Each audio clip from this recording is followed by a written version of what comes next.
ਜ਼ਰਾ ਵੀਡੀਓ ਵੇਖਿਓ। ਇਹ ਘਰੇ ਚੱਲਦਾ ਕਿਸੇ ਦਾਨੀ ਪੁਰਸ਼ ਦਾ ਹੀ ਘਰ ਲੱਗਦਾ ਇਹ। ਕਿਆ ਕਰਦੇ ਹੋ ਭਗਤੋਂ? ਬਾਬਾ ਆਇਆ ਤੁਹਾਡੇ ਘਰ।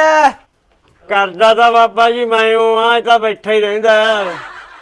ਆ ਜਾਓ ਬਾਬਾ ਜੀ ਬੈਠੋ। ਕਰਦਾ ਤਾਂ ਇਹ ਵੀ ਕੁਛ ਨਹੀਂ, ਬਸ ਬਕਵਾਸ ਹੀ ਕਰਦਾ। ਬਾਬਾ ਜੀ ਬੈਠੋ ਤੁਸੀਂ, ਮੈਂ ਲੱਸੀ ਲੈ ਕੇ ਆਉਣਾ ਤੁਹਾਡੇ ਵਾਸਤੇ। ਬੰਦਾ ਮੈਨੂੰ ਇਹ ਚੰਗਾ ਲੱਗਦਾ। ਬਾਬਾ ਜੀ ਚੰਗਾ ਕੋਈ ਨਹੀਂ, ਬਹੁਤ ਹਰਾਮੀ ਬੰਦਾ। ਭਗਤਾ ਹਰਾਮੀ ਕਾਹਦੇ ਆ? ਬਾਬਾ ਜੀ ਆਹ ਦੇਖੋ, ਨਾਲੇ ਬਾਂਹ ਵੱਢ ਹੋਈ ਆ, ਸਾਰਾ ਦਿਨ ਮੇਤੇ ਕੰਮ ਕਰਾਈ ਜਾਂਦਾ। ਭਗਤਾ ਕਰਾ ਦਿਆ ਤੈਨੂੰ ਸੌਖਾ, ਛੜਾ ਦਿਆ ਤੇਰੇ ਸਾਰੇ ਕੰਮ। ਬਾਬਾ ਜੀ ਕਰ ਦੋ ਕਿਰਪਾ, ਕਰ ਦੋ ਮੈਨੂੰ ਵਿਹਲਾ। रुको जरा सबर करो। ਲਓ ਜੀ ਬਾਬਾ ਜੀ, ਲੱਸੀ ਛਕੋ ਮਹਾਂਪੁਰਸ਼ੋ।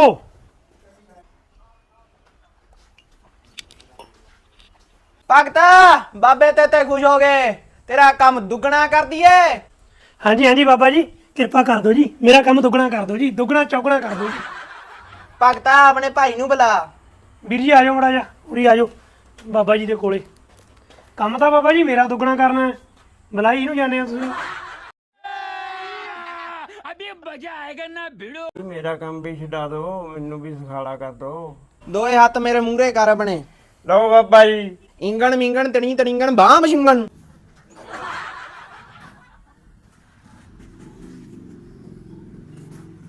ਬਾਬਾ ਜੀ ਆ ਗਿਆ ਕਰਤਾ। ਭਗਤਾ ਇਹਨੂੰ ਬੇਲਾ ਕਰਤਾ, ਤੇਰਾ ਕੰਮ ਦੁੱਗਣਾ ਕਰਤਾ। ਮੇਰਾ ਕਿਆ ਦੁੱਗਣਾ ਕਰਦਾ ਕੰਮ ਦਾ? ਕਰਤਾ ਕੰਮ ਦੁੱਗਣਾ। ਹੁਣ ਲੈਟਰਿੰਗ ਵਾਲੇ ਹੱਥ ਵੀ ਇਹਦੇ ਤੂੰ ਹੀ ਧੋਏ ਕਰੂੰਗਾ। ਤੇਰੀ ਉਹ ਇਹੋ ਜਿਹੇ ਬਾਬੇ ਦੀ। ਸ਼ਰਾਬ ਦੇ ਦੇਣਗੇ ਬਾਬੇ। ਚੱਲ ਕੋਈ ਨਹੀਂ ਬਾਬਾ ਜੀ, ਠੀਕ ਹੈ ਜੀ। ਭੱਜ ਲਾ ਓਏ।